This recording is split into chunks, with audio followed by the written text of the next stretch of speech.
AVP 24 news पर वक्त हो गया है दिन भर की 10 बड़ी खबरों का। भारत में कोरोना वायरस के साथ साथ अब ब्लैक फंगस नामक बीमारी भी पैर पसार रही है।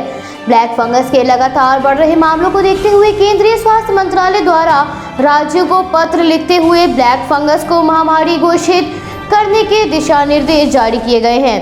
महाराष्ट्र में भी ब्लैक फंगस के मामले प्रतिदिन बढ़ रहे हैं। ब्लैक फंगस के अब तक करीब 2000 से अधिक केस दर्ज किए जा चुके हैं, जबकि 90 मरीजों की जान जा चुकी है। बॉम्बे हाई कोर्ट ने राज्य सरकार से ब्लैक फंगस के इलाज में इस्तेमाल की जाने वाली दवाओं की कीमत को कम करने की जरूरत पर ध्यान देने को कहा है। इसके साथ ही संक्रमण के इलाज के लिए जरूरी दवाओं के उत्पादन और वितरण को भी नियमित करने को कहा है। कोर्ट ने कहा, अगर ऐसी ही स्थिति बनी रही तो इस बीमारी का इलाज कई मरीजों की पहुंच से बाहर हो सकता है। पीठ ने कहा, ऐसी स्थिति में यह जरूरी है कि सरकार इन दवाओं की कीमत को किफायती स्तर पर लाने के लिए कुछ सख्त कदम उठाए। इन दवाओं की कीमतों को एक किफायती स्तर तक कम करने के लिए निर्देश जारी करने का अनुरोध करेंगे।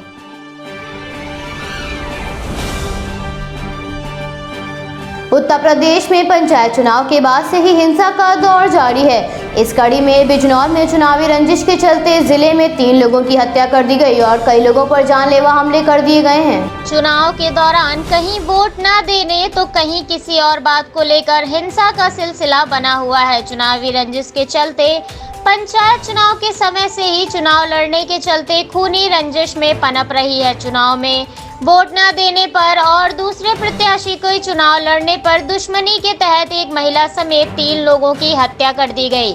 वहीं कई लोगों को घायल कर दिया गया। चुनाव का गुस्सा लोग भूलने को तैयार नहीं हैं, जिसके चलते विभिन्न जिलों में हिंसा का दौर अभी भी कायम है। संकट के इस दौर में जब चारों ओर विपदा है, ऐसे में लोग अपने घरों में बंद हैं और बेरोजगारी से परेशान हैं। इसके साथ ही अपने परिजनों को खोने के दुख से लोगों में मानसिक तनाव बढ़ता जा रहा है। इसके मद्देनजर रखते हुए दिल्ली हाई कोर्ट के न्यायमूर्ति नजीमी वजीरी ने सरकार को तनाव का शिकार लोगों के लिए जल्द टोल फ्री नंबर जारी करने का निर्देश दिया है। अदालत ने दिल्ली सरकार को 2 हफ्ते के अंदर 4 डिजिट वाले टोल फ्री नंबर जारी करने के लिए कहा है। अदालत ने कहा, इस समय जिस प्रकार के हालात बने हुए हैं, इसमें मानसिक तनाव बढ़ता जा रहा है। लोग मानसिक तनाव से गुजर रहे हैं। ऐसे में उनके इलाज के लिए संबंधित डॉक्टरों से वो संपर्क कर सके, इसके लिए टोल फ्री नंबर जारी किया जाए। अदालत ने नंबर को स्वास्थ्य विभाग की वेबसाइट पर डालने को भी कहा है। अदालत ने यह दिशा निर्देश दिल्ली प्रदेश कांग्रेस लीगल सेल के अध्यक्ष अधिवक्ता सुनील कुमार की अवमानना याचिका पर फैसला लेते हुए जारी किया। अदालत ने कहा, महामारी के दौर में मानसिक तनाव से गुजर रहे लोगों के इलाज के लिए टेलीमेडिसिन सेवा की शुरुआत की जाए, जो 2 मोबाइल नंबरों पर उपलब्ध है। अधिवक्ता सुनील कुमार ने कहा था कि महामारी की वजह से लोग मानसिक दबाव में आ गए हैं। ऐसे में लोगों के इलाज के लिए जिला स्तर पर काउंसलिंग सेंटर की स्थापना की जाए।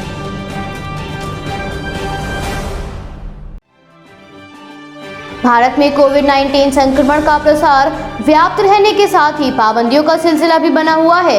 असम में बढ़ रहे संक्रमण के मामलों को देखते हुए राज्य के मुख्यमंत्री ने बड़ा फैसला लेते हुए 21 मई से सुबह 5 बजे से जनता के एक जिले से दूसरे जिले में यात्रा करने पर प्रतिबंध लगा दिया है।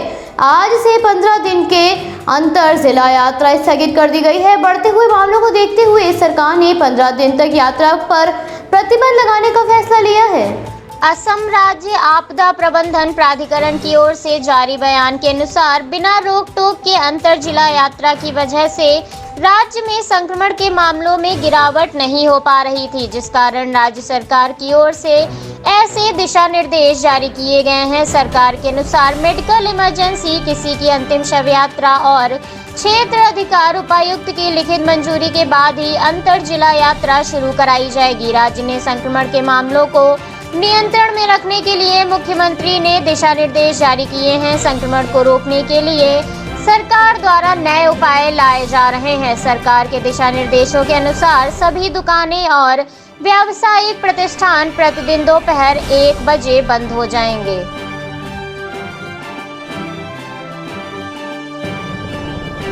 महाराष्ट्र में पुलिस के हाथों बड़ी कामयाबी लगी। सुरक्षा बलों द्वारा चलाए जा रहे नक्सली विरोधी अभियान में महाराष्ट्र पुलिस की C60 यूनिट और नक्सली के बीच मुठभेड़ हुई, जिसमें पुलिस ने 13 नक्सलियों को ढेर कर दिया है।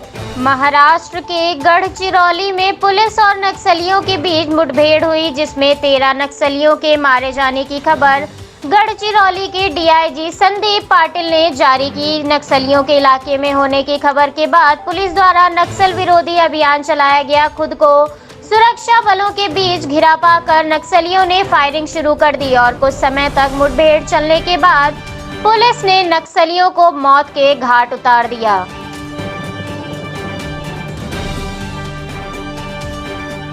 उत्तराखंड की राजधानी और आसपास के इलाकों में पिछले 24 घंटों में बारिश के चलते ज्यादातर इलाकों में मौसम खराब बना हुआ है। बारिश के कारण यमुनोत्री हाईवे बंद पड़ा है, इसके साथ ही बद्रीनाथ हाईवे भी बंद है।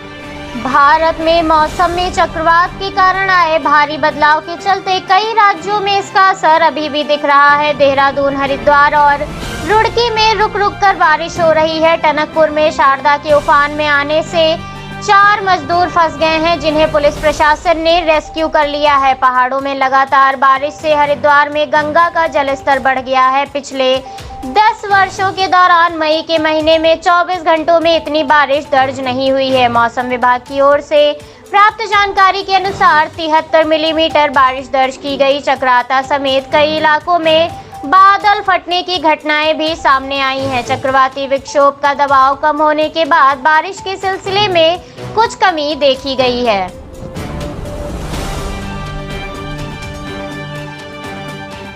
भारत में कोरोना वायरस की दूसरी लहर से जल्द ही राहत मिलने के आसार नहीं नजर आ रहे हैं। एक मुश्किल कम होती है तो दूसरी मुश्किल बढ़ने लगती है। संकट के इस काल में कोरोना वायरस के साथ साथ अब एक और नई बीमारी सामने आई है, जिसका नाम है ब्लैक फंगस। मुसीबत बस इतनी ही नहीं रुकी है।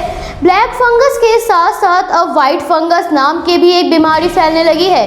ब्लैक फंगस के मामले देश के कई राज्यों से सामने आ रहे हैं। इसके साथ ही कोरोना से मौत का आंकड़ा भी चिंताजनक हो गया है।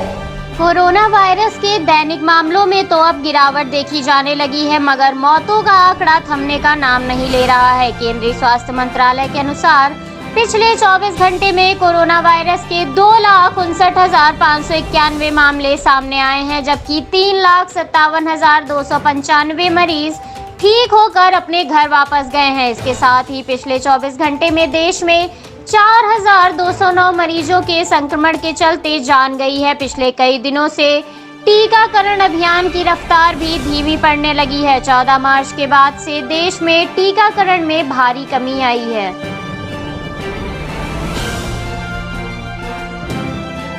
कोरोना के चलते हर क्षेत्र में इस महामारी का असर दिख रहा है। संकट के इस काल में विद्यार्थियों की पढ़ाई का काफी नुकसान हो रहा है। ऐसे में यूपी के महाविद्यालयों और विश्वविद्यालयों में स्नातक प्रथम द्वितीय वर्ष और स्नातकोत्तर प्रथम वर्ष के विद्यार्थियों को प्रमोट करने की सिफारिश की गई है। वहीं स्नातकोत्तर अंतिम वर्ष के विद्यार्थियों की परीक्षा कराई जाएगी।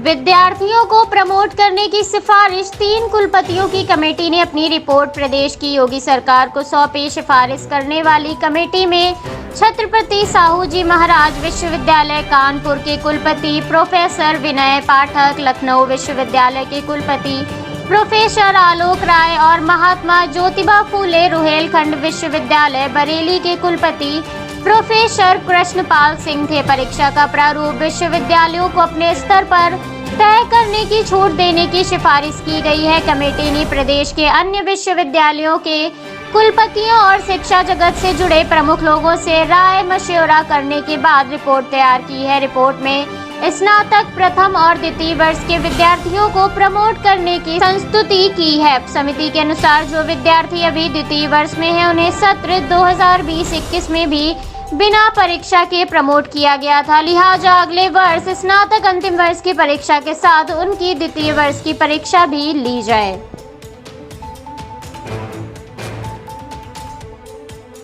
भारत में व्याप्त कोविड-19 की दूसरी लहर के घातक प्रकोप के मद्देनजर विदेशों में रह रहे भारतीय नागरिकों ने मदद का हाथ बढ़ाया है। ऑस्ट्रेलिया में रह रहे भारतीय लोगों ने भारत में बढ़ रहे संक्रमण को देखते हुए आवश्यक चिकित्सा आपूर्ति भेजी है। विदेश में रह रहे भारतीय नागरिकों द्वारा भेजी गई मदद विमान से ventilator, oxygen concentrator, machine, PPE kit, 1 million surgical mask और N95 मास्क शामिल हैं। ऑस्ट्रेलिया में काफी बड़ी संख्या में भारतीय रह रहे हैं। भारतीय मूल का लगभग हर परिवार किसी न किसी तरह से महामारी की दूसरी लहर से प्रभावित हुआ है। इस संकट की घड़ी में ऑस्ट्रेलिया में रह रहे करीब 7 लाख भारतीय अपने देश के लिए संसाधन जुटाने में प्रयास कर रहे हैं, जो सभी स्तरों पर किया जा रहा है। भेजी गई मदद में 1056 वेंटिलेटर, 60 ऑक्सीजन कंसंट्रेटर और अन्य मेडिकल उपकरण शामिल हैं।